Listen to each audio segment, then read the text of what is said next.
Friends, പുതിയൊരു വീഡിയോയിലേക്ക് എല്ലാം സ്വാഗതം. പ്രീമിയർ ലീഗിലെ ക്ലാസിക് പോരാട്ടത്തിൽ 1-1 സമനില.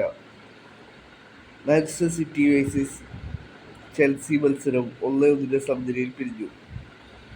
മാഞ്ചസ്റ്റർ സിറ്റിയുടെ ഹോം ഗ്രൗണ്ടിലായിരുന്നു മത്സരം നടന്നത്. മത്സരത്തിൽ ആദ്യം ലീഡെടുത്തത് മാഞ്ചസ്റ്റർ സിറ്റി ആയിരുന്നു.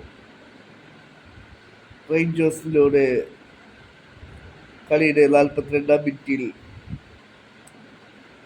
Manchester city നേടിയെടുക്കുകയായിരുന്നു.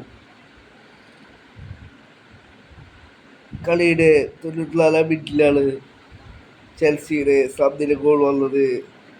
എൻസോ ഫെർണാണ്ടസ് ആണ് ചെൽസിക്ക് വേണ്ടി സമനില ഗോൾ സ്വന്തമാക്കിയത്.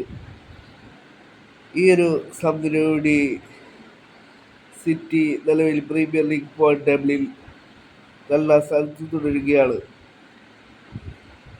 20 കളികളിൽ നിന്നും 42 പോയിന്റുകളുമായി പോയിന്റ് ടേബിളിൽ നിലവിൽ മാഞ്ചസ്റ്റർ സിറ്റി 2-ാം സ്ഥാനത്താണുള്ളത്. 1-ാം സ്ഥാനത്ത് തുടരുകയാണ് ആർസണൽ. 20 കളികളിൽ നിന്നും 48 പോയിന്റുകളുമായി ആർസണൽ 1-ാം സ്ഥാനത്ത് തുടരുകയാണ്. ചെൽസി നിലവിൽ പോയിന്റ് ടേബിളിൽ 5-ാം സ്ഥാനത്താണുള്ളത്.